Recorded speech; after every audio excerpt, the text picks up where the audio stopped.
하셨죠? 우리 852페이지 다윗의 시인데요. 다 함께 읽겠습니다. 하나님이여 나를 건지소서. 여호와여 속히 나를 도우소서. 나의 영혼을 찾는 자들이 수치와 모한을 당하게 하시며 나의 상함을 기뻐하는 자들이 뒤로 물러가 수모를 당하게 하소서. 아하 아하 하는 자들이 자기 수치로 말미암아 뒤로 물러가게 하소서. 주를 찾는 모든 자들이 주로 말미암아 기뻐하고 즐거워하게 하시며 주의 구원을 사랑하는 자들이 항상 말하기를 하나님은 위대하시다 하게 하소서. 나는 가난하고 궁핍하오니 하나님이여 속히 내게 임하소서. 주는 나의 도움이시오 나를 건지시는 이시오니 여호와여 지체하지 마소서. 아멘. 너무 아름다운 시고 우리의 마음과 같은 시고 또 간절한 시죠. 다윗의 시입니다. 어떤 상황인지는 원래 다윗의 배경에 특별하게 적어 있지 않는 상황에는 잘 나와 있지 않기 때문에 예상하건대 다윗이 워낙 어려움을 많이 당하기 때문에 그 어려움 가운데 한 번이겠죠. 그 어려움 상황 속에서 다윗이 하나님을 향한 간절한 기도가 오늘 시편 70편의 기도입니다. 제목도 여호와여 속히 나를 도우소서라고 제목을 잡았는데요.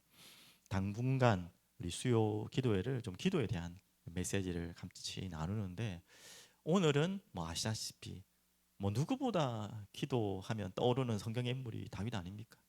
기도에 가장 많은 내용을 남긴 인물도 다윗이고 시편에 너무나 많은 기도의 내용들이고요.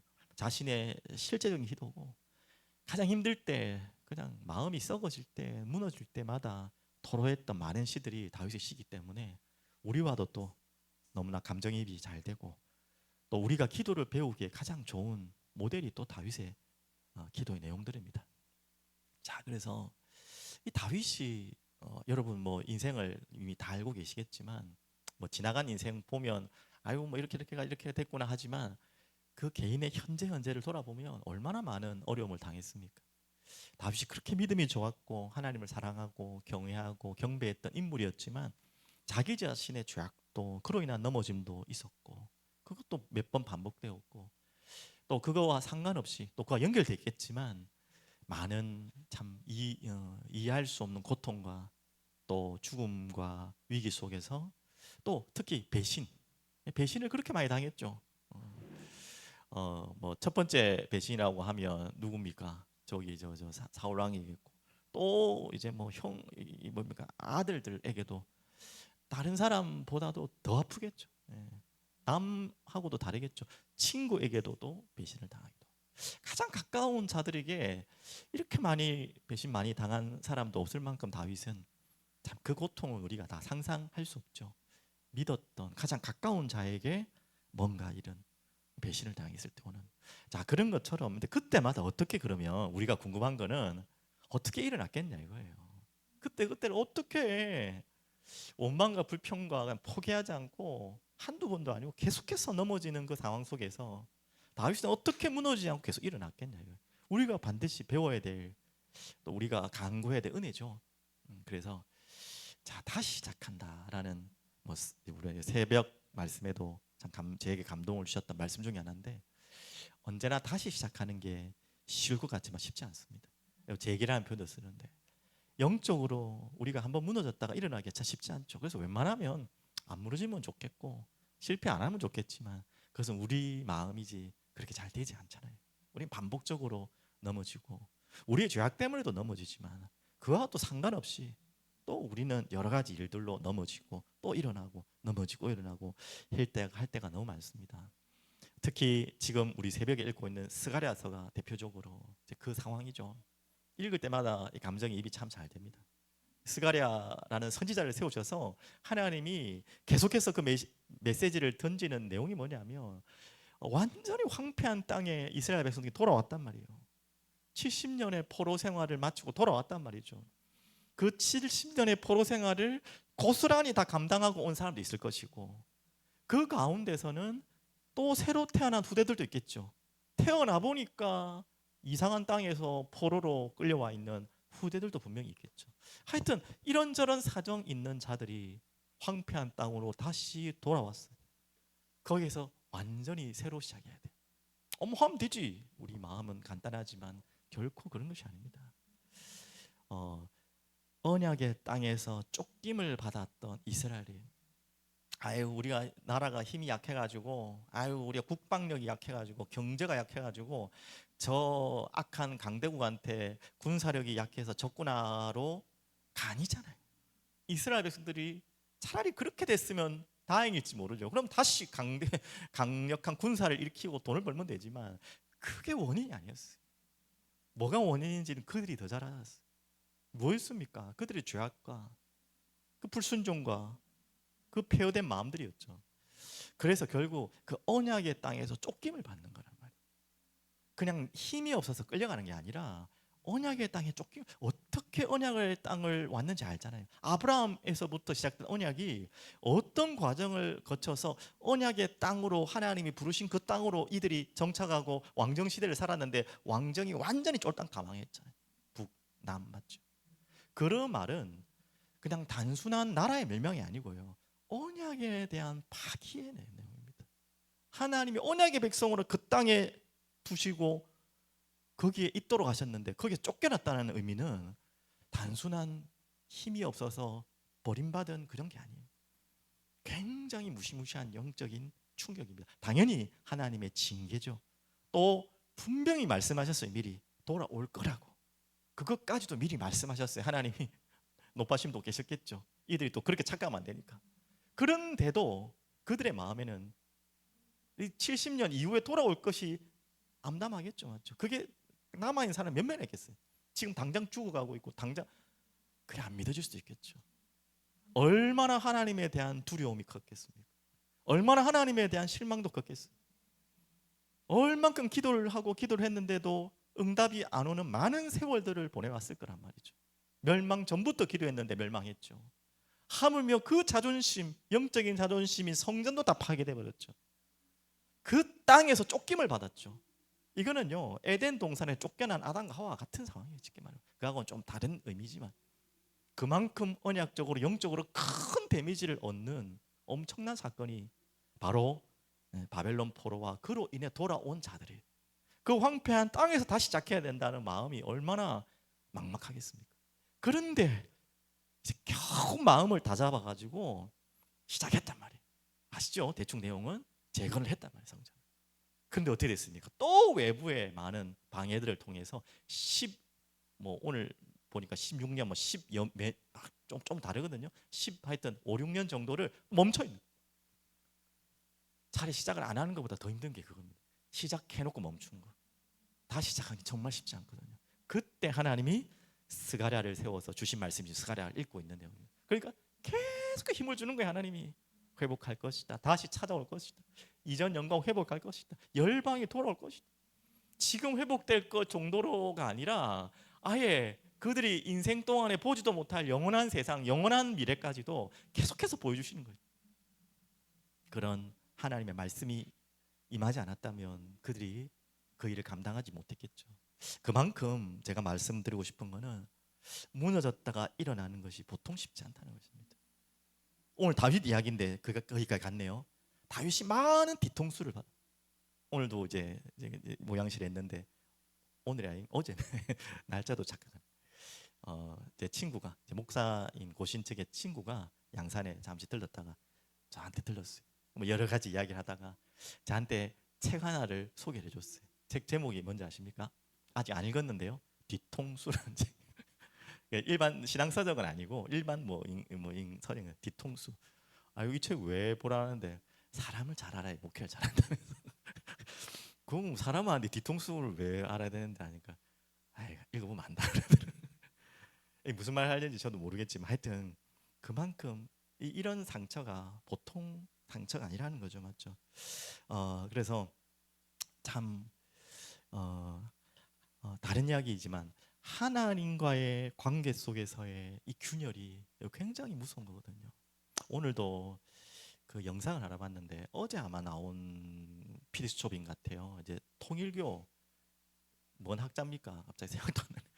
한 학자. 그 문선명의 와이프인데 그 또 통일교지 문제 때문에 PD수첩이 나왔더라고요. 뭐 모르겠고 뭐 정치 연루되고 그건 잘 모르겠고 제일 안타깝게 봤던 게 뭐냐면 거기 제보자가 누구냐면 통일교회에서 자란 2세인 거예요. 2세. 2세가 나와가지고 제보를 하는 거예요. 얼마나 안타깝습니까? 어른들은 용기가 없는지 뭐 그럴 만한 인물도 없는지 몰라도 나이도 얼마 안 되는 것 같아요. 그러니까 엄마는 일본인, 아버지는 한국 사람 이렇게 막 억지로 막 하잖아요. 결혼을 시키잖아요. 거기에서 태어났는데 자기 어머니 아버지는 그 이후로 결혼하고 밥을 같이 먹질 않는데요. 뭐 사랑해서 결혼한 게 아니니까 그냥 뭐 결혼해 몰라 다 그렇진 않겠지만 일단 그 가정은 그래 매일 분쟁이고 하여튼 그런 마음 속에서 그게 다가 아니라 자기도 정말 하나님처럼 믿고 있던 그 문선명과 그 아내가 이제 아니라는 것들이 하나하나 이제 눈이 벗겨지니까 거기에 오는 허탈감과 그 상처와 그 부모에 대한 불쌍함 하여튼 뭐 제가 막 빨리빨리 막 지나가다가 봤기 때문에 깊이는 못 봤는데 그 마음이 읽어지는 거죠. 그 아이의 마음이 어떻겠습니까? 그 아이가 뒤통수 맞은 그 뒤통수는 그걸 어떻게 그걸 해석을 하겠습니까? 맞죠, 맞죠. 그 마음이 제게도 좀 감정이입이 돼가지고 마음이 참 많이 아팠는데 어릴 때 우리 어른들이야 어른들도 뭐 그런 일을 당하면 참 감당하기 힘든데 아이들이 감당할 참 몫이라고 하기는 너무 가혹한 몫이잖아요, 맞죠? 그런 부분들을 통해서 인생이 부정되고 인생이 내가 이 뭐 허황된 생활을 보냈다는 것이 문제가 아니라 그 속에서 가장 큰 문제는 뭐냐면 하나님과의 관계 속에서 균열인 거예요. 그 아이에게 어떻게 이제 다시 하나님을 설명해 주겠고 어떻게 예수님을 다시 설명해 주겠습니까? 당연히 다시 설명하고 그 예수님을 통해 예수님의 사랑으로 회복되어야죠. 당연히 그 아이가 우리가 만난다면. 하지만 그 아이 입장에서 내가 생각한다면 한 번 뒤통수를 맞았는데 다시 하나님이 잘 믿어지겠냐고요. 또 그 마음속에는 또 뒤통수 맞으면 어떨게라는 본능적인 보호만 안 좋은 거겠죠. 자기 방어 기제가 있겠죠, 맞죠? 그게 신앙적으로 열리지 않는 성령이 아니면 안 되는 거예요. 참 그런 상황. 참 다양한 일들이 있겠죠. 오늘 이제 좀 뭐 이야기하다가 뭐 지나갔지만요. 지금 다윗이 지금 그런 상황일 겁니다. 너무나 많은 뒤통수 어려움을 당했을 때 가장 힘든 거는 사람이 힘든 게 아니에요. 사람이 힘들죠, 당연히. 가장 가까운 관계 속에서 이런 일을 당할 때 그 사람에 대한 불신과 이 실망들이 얼마나 크겠어요. 근데 저는 그거보다 더 힘들어 수도 있었다는 게 다윗이 참 잘 이겨냈지만 하나님에 대한 원망이 없겠습니까?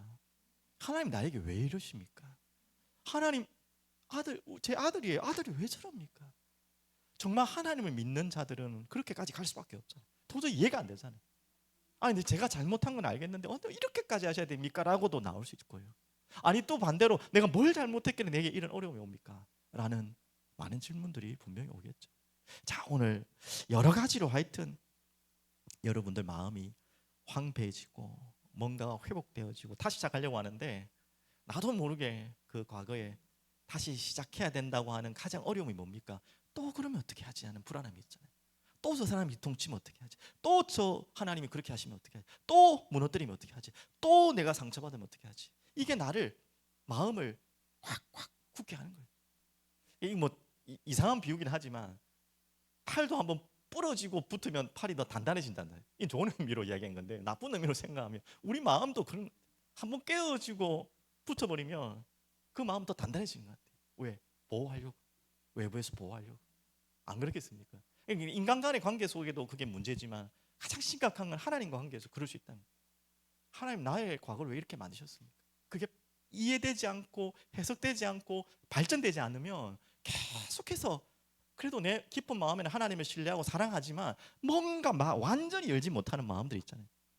뭔가 반찬 열고 이제 불안해서 혹시나 또 당할까 마음은 확 열고 싶은데 불안하니까 다쳤으니까 막 못 여는 거예요. 한 대 얻어맞아 본 다음에 자꾸 눈을 깜빡거리잖아요. 오지도 않는데 그런 마음이 가장 우리에게 심각한 것 같아요. 자, 그래서 이런 마음을 아마 여기 계신 분들 뭐 복잡한 설명을 다 가지고 있어요. 저도 있어요. 여러분들이 다 있을 거예요. 그래서 하나님 너무 좋고 예수님 사랑하지만 그 예전처럼 온전히 온 마음을 다해서 활짝 열고 그분을 위해서 내 인생을 내 목숨을 다 바치고 싶었던 마음들이 어느 날 다 반쯤 닫혀 있는 분들이 있을 거예요. 제가 왜 얘기하냐면 제가 그렇더라고요. 제가 기도 속에서 하나님이 성령께서 주시는 마음인데, 진짜 모든 걸 다 하고 싶었는데 뭔가 반쯤 다 닫혀 있는 마음. 그게 계속 조심스러워요. 모든 게 또 잘못 가면, 또 속으면, 또 이런 마음들이 나도 모르게 있는 거예요. 그러니까 예수님에 대한 불신은 없지만, 야, 이건 뭔지 모를 그거 있잖아요. 그래서 우리에게 지금 필요한 것이 뭐냐? 우리의 뭐 의지로 머리로 된 게 아니라 성령님께 간 거겠죠.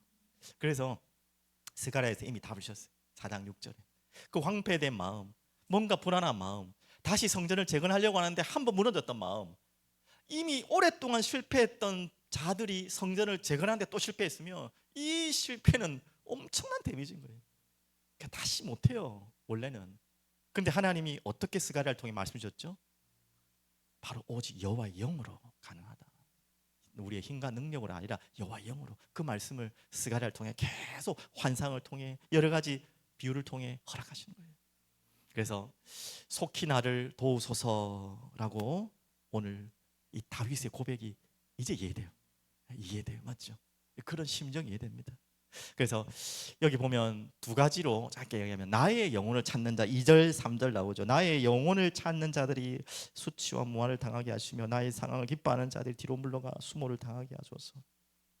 나의 영혼을 찾는 자, 일단은 당연히 다윗을 대적하는 핍박자, 가장 다윗을 어렵게 몰고 가는 대적자들이겠죠. 맞죠? 자, 이들을 향해서 다윗은 뭐라고 기도합니까? 수치와 무한을 받고 뒤로 물러가게 해달라. 어떻게 보면 좀 속 좁은 기도 같지만 충분히 또 이해되는 기도고, 또 조금 더 영적으로 말하면 이거는 개인을 향한 기도기도 하지만, 핍박자를 향한 대상을 향한 기도기도 하지만, 조금 더 넓은 의미로는 하나님의 공의와 심판, 그리고 영적인 싸움까지도 연결된 기도이기 때문에 이 다윗의 기도를 이해하셔야 됩니다. 항상 누군가 믿기 때문에 아이고 저 인간 나 힘들게 하는 인간 확 그냥 막 망해버려, 이런 기도가 아니라, 이런 기도를 넘어서 이 공의가 임하게 하시고, 이건 영적인 배경의 싸움이기 때문에 영적인 싸움을 하고 있는 내용이라 합니다. 그렇게 좀 이해를 하시면 될 것 같고요. 그러면서 오늘 두 번째 나오죠. 주를 찾는 모든 자라고. 원래 개인의 기도잖아요. 아니, 다윗 개인이 힘들어서 한 기도인데 그거를 좀 넓혀서 주를 찾는 모든 자로 자신을 표현했어요. 반대로 말하면 개인과 개인 간의 싸움을 이야기하는 정도가 아니라, 방금 말씀드렸죠, 나의 영혼을 찾는 자란 말은 하나님의 공의에 벗어난 자, 그리고 영적인 어둠에 끌려가는 자들, 또 영적인 어둠에 심부름하는 자들을 이야기한다면, 주를 찾는 모든 자는 반대죠. 하나님의 간절히 끝까지 찾는 자. 오늘 여러분과 저희 마음이 이 마음이 되길 바랍니다. 그래서 1절에 하나님이여 나를 건지소서, 여호와여 속히 나를 도우소서. 그리고 4절 5절 오늘 찬양 가사가 바로 이 가사죠. 주를 찾는 모든 자들이 주로 말미암아 기뻐하고 즐거워하게 하시며 주의 구원을 사랑하는 자들이 항상 말하기를 하나님은 위대하다 하시다 하게 하소서. 나는 가난하고 궁핍하오니, 이거는 육신적인 말도 있겠지만 영적인 마음이 지금 이렇다는 상태죠. 하나님이여 속히 내게 임하소서. 주는 나의 도움이시오 나를 건지시는 이시오니 여호와여 지체하지 마소서. 개인의 기도 같지만 자기와 같이 뭔가 어려움을 당하고 하나님의 공의를 간절히 기다리는 모든 자들, 주를 찾는 모든 자들이에게 하나님 이런 응답을 달라는 개인의 기도가 언약의 대표자로 공동체적 연대로 하나님을 향한 개인 탄원이 공동체적 탄원으로 바뀌는 중요한 또 신앙 고백이 되었죠. 자, 여기에서 저는 주목하는 이 마음에 왔던 단어가 속히라는 단어예요. 속히라는 단어를 지금 굉장히 많이 씁니다. 1절에도 나왔죠. 여호와여 나를 속히. 그리고 5절에도 나왔죠. 나는 가난하고 궁핍하리 하나님이여 속히 내게 임하소서. 주는 나의 도움이시오 나를 건지시오 여호와여 지체하지 마소서. 이게 속히라는 거죠. 얼만큼 힘들고 간절했으면 그렇게 하겠습니까? 또 다르게 얘기하면 굉장히 조급한 것 같고 촐랑촐랑거리는 것 같지만 그렇게 표현할 수 없죠. 오늘 내용을 읽어보시면 아시겠지만 이 속히라는 표현은 조급함의 표현도 있겠지만 더 넘어서 간절한 갈망이에요. 간절한 갈망. 우리가 이번 주에 조금 있으면 나오겠지만 하나님을 향한 도움을 요청할 때는요, 체면 치르지 마세요. 체면 필요 없어요. 자식이 부모한테 아버지한테 갈 때 체면 필요 없어요. 당연히 어느 정도 예의를 갖춰야겠죠. 그 말이 아니라, 갖추지 말란 말이 아니라, 이것저것 따지지 말고 정말 속히 간절한 갈망을 하나 앞에 나오시면 됩니다. 이 강력한, 그 반대로 말하면 신뢰와 의지를 말하는 거예요. 조급하고 믿지 않는 마음이 아니라 너무나 믿고 간절한 갈망과 진짜 믿는 의지가 있기 때문에 속히 하는 거예요. 그러면서 이 하나님을 응답의 주로 말미암아 기뻐하고 즐거워하게 하시며 하나님은 위대하다 하시다 하게 하소서. 그래서 이 모든 응답을 통해서 이 개인인 다윗이, 그리고 이 개인과 함께하는 언약 공동체가 어떻게 응답받기를 원하죠? 응답의 목적이 무엇이죠? 바로 이것 때문에 주기도문의 응답과 똑같잖아요. 주로 말미암아 내가 기뻐하고 그 응답으로 말미암아 즐거워하게 하고 결국 하나님은 위대하다 하시게 하소서. 하나님께 영광 돌리게 하소서.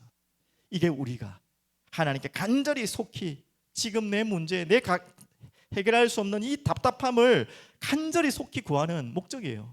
나의 문제를 해결하는 것도 맞지만 결국은 하나님께서 살아계시고 위대하심을 나를 통해, 나의 모든 삶을 통해 나타내게 해주셔서 오늘 이 주기도문의 어떻게 보면 본론적인 결론적인 기도잖아요. 그 기도가 여러분과 저에게 시작되기를 바랍니다. 그래서 오늘 같이 연결하면 아버지께 구할 가장 좋은 거 이렇게 연결되는 것입니다. 자, 분명히 오늘도 속히 나를 도우소서 했던 다윗의 기도처럼 우리는 아버지께 구하는 거예요. 가장 좋은 거 구하라, 찾으라, 두드리라. 아시죠? 간절하게 간청하십시오. 간절하게 구하십시오. 왜 간절히 구하고 간청해야 되냐면 그래야지만 주는 하나님이기 때문이 아니에요. 내가 거지고 지나가는 좀 돈이 있어 보이는 사람한테 간청하는 게 아니에요.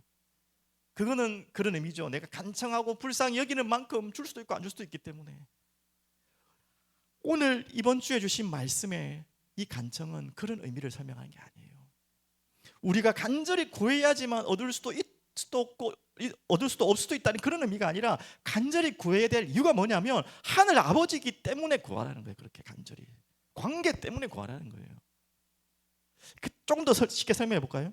간청해야지만 주시는 분이라서 내가 간절히 구하는 게 아니라 그 관계 때문에 간청할 수 있는 것입니다.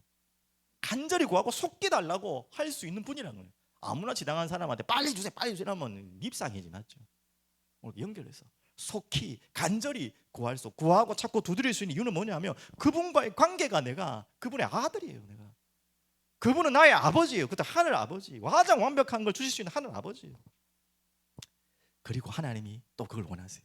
간구하시도록 하시는 바로 그분이 우리 아버지심을 알게 하기를 원하세요. 그리고 그분과의 친밀한 교제 나누기를 하나님 원하세요. 그 간구하기를 원하는 분이 하나님이세요. 그래야 주겠다는 말이 아니라 그렇게 나에게 찾아오고 그렇게 나와 교제하고 그렇게 나를 찾도록 하나님이 구하는 거예요. 그래서 간절히 구하라는 거예요. 여러분 간절히 구하는 목적을 오해하시면 안 돼요. 종교인들은 더 열심히 하는데요. 다른 미신을 찾는 사람들은 얼마나 간절히 구합니까? 지성이랑 감체란 말도 나오는데 우리는 그런 구함을 연결하자는 게 아니에요. 하나님이 나의 아버지이기 때문에 간청할 수 있는 우리는 자격을 가졌기 때문에 하나님께서 우리 보고 간절히 구하라고 이야기하신 것입니다. 그 의도를 잘 파악하셔야 돼요. 자, 그래서 이렇게 간절히 구하고 찾고 두드리면 무엇을 주신다고요? 네, 가장 좋은 것으로 주시겠다. 가장 좋은 선물로. 자, 그것이 바로 결론은 성령님인데 그 성령님이 오시기까지의 과정이 있죠. 또 중요한 이유가 있죠. 자, 우리가 받은 말씀 다 함께 읽어보겠습니다. 너희는 그 은혜에 의하여 믿음으로 말미암아 구원을 받았으니 이것은 너에게서 난 것이 아니요 하나님의 선물. 분명히 나왔죠. 하나님이 주실 선물은 믿음으로 말미암은 구원, 우리에게 주신 구원의 선물을 주시려고 하나님이 우리에게 이거 주시려고 하는 거예요. 그러려면 반드시 통과해야 될 게 있습니다. 무엇을 통과해야 됩니까? 바로 우리에게 주신 최고의 선물. 자, 8장 32절 자 한번 읽겠습니다. 자기 아들을 아끼지 아니하시오 우리 모든 사람을 내어주시니까. 맞죠? 예수 그리스도를 우리에게 먼저 선물 주셨어요. 그분의 희생과 피 흘리심으로 그분의 죽으심과 살아나심으로 우리가 살아날 수 있는 완전하고 완벽한 유일한 구원의 길을 열어주셨어요. 그 길을 열어주시고 또한 우리에게 은혜로 믿음의 선물로 구원을 허락하시도록 약속하셨어요. 근데 이 모든 것을 간섭하시고 주장하시고 인도하시고 하물며 구원받은 자에게 또한 모든 것이라고 말한 그 모든 것을 허락하시는 모든 배경에는 바로 성령님이 계시죠. 그래서 이 말씀이 결론으로 나온 것입니다. 너희가 악할지라도 좋은 것을 자식에게 줄 줄 알거든 하물며 너희 하늘 아버지께서 구하는 자에게 성령을 주시지 않겠느냐 하시니라. 결국은 이 성령님을 선물로 주시는 목적이 무엇입니까? 믿을 수 있도록. 하나님의 은혜와 믿음은 결국 성령님이 주신 선물이에요. 성령님이 임하셔야지만 되는 거예요. 맞죠? 그리고 그 아들을 통해 역사하실 구원의 모든 과정들을 철저하게 성령님께서 다 개입하시고 역사하시는 우리에게 주신 최고의 선물입니다. 그래서 오늘 우리가 이 시간 마지막 결론으로 주를 찾는 모든 자 속히 이루어 주시옵소서. 속히 나를 도와주소서. 구하고 찾고 두드려야 될 모든 것, 맞아요. 여러분에 있는 모든 상황들 사정들 필요 없다는 말이 아니에요. 그거 구할 필요 없다는 말이 아니에요. 그걸 간절히 구하고 간청하고 모든 것을 하시되 반드시 그곳에 성령께서 개입해달라고 기도하셔야 돼요. 여러분이 하는 업, 여러분이 하는 뭐 학업, 여러분이 하는 뭐 가정, 관계, 또 여러분이 답답하여 하고 있는 뭔가 막혀있는 거, 아까 서론에 말씀드렸던 무너진 마음 다시 회복해야 되는데 뭔가 두려운 하나님과의 뭔가 보이지 않는 균열, 깨어져 있는 마음, 모든 새롭게 시작해야 될 모든 것에 결국은 누가 역사해야 됩니까? 성령의 기름 부음이 있어야 돼요. 그래서 성령의 기름을 부음을 달라고 우리 주를 찾는 모든 자들에게 주실 그 성령님을 간구하시기 바랍니다. 그래서 성령의 결론에 주일날도 말씀드린 것처럼 하나님 주의 영광이 주의 임재가 우리 가운데 우리의 마음에 임하게 해달라. 그리고 성령의 충만함 가운데 저희들이 이끌어 주옵소서. 그리고 성령의 바람이 나의 모든 곳에 불어오게 해 주옵소서. 오늘 이 기도를 함께 드리고자 소망합니다. 정말 성령님께서 내가 있는 모든 곳에 역사해 달라고 간절히 구합시다. 특히 여러분 마음 깊은 곳에 여러분도 알지 못하는 하나님과의 관계 속에 깨어진 그 균열된 마음, 그걸 녹일 수 있는 마음은 성령님이 아니면 안 돼요. 뭔가 마음을 반쯤 열어놓고 어쩔 수 없이 여러분 자신을 나도 모르게 그러고 싶지 않은데 방어하고 있는 그 마음이 활짝 열리기 위해서는 다시 성령님이 일으켜 주시면 안 돼요. 그거 아니면 안 돼요. 어떻게 성전이 다시 재건되었습니까? 그 성전에 성령께서 개입하셔야지 이들의 마음의 새 힘을 가지고 새로운 시작을 한 것입니다. 오늘 우리 교회의 여러분들의 모든 마음에 특히 우리 자신을 챙기고 우리 자신 앞가림 하느라고 우리 자신 상처 싸매느라고 이 자리에도 앉아있지만 우리가 너무나 관심을 덜 가질 수밖에 없었던 우리 후대들이 받았을 많은 충격들도 있을 거예요. 우리는 생각을 못했을 거예요. 맞죠? 순수하면 순수할수록 더 많이 다쳐요. 맞죠? 마음이 더 아무 의심 없이 완전히 담길수록 거기에 대한 뒤통수를 맞을 때 오는 상처는 훨씬 커요. 적당하게 있을 때 적당하게 당해버리면 그거는 감당하는데 완전히 내 마음을 빼앗겼다가 그게 아니라고 생각할 때 오는 마음은 더 커요.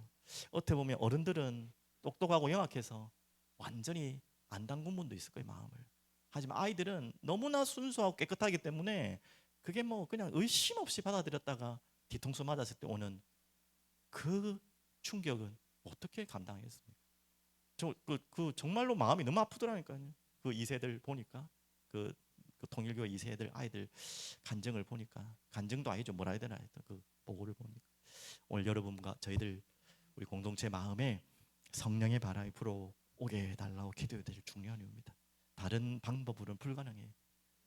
오늘 그래서 이 성령의 바람이 불어오도록 우리 먼저 어른들이, 또 그 일을 심부름했던 자들이 스가랴, 에스라, 학개와 같은 영적 지도자들이었어요. 그들이 든든하게 있었기 때문에, 또 느헤미야 같은 중직자들이 있었기 때문에 그 일이 감당했고 가능했지. 그렇지 않다면 성전이 다시 재건되지 못했을 것입니다.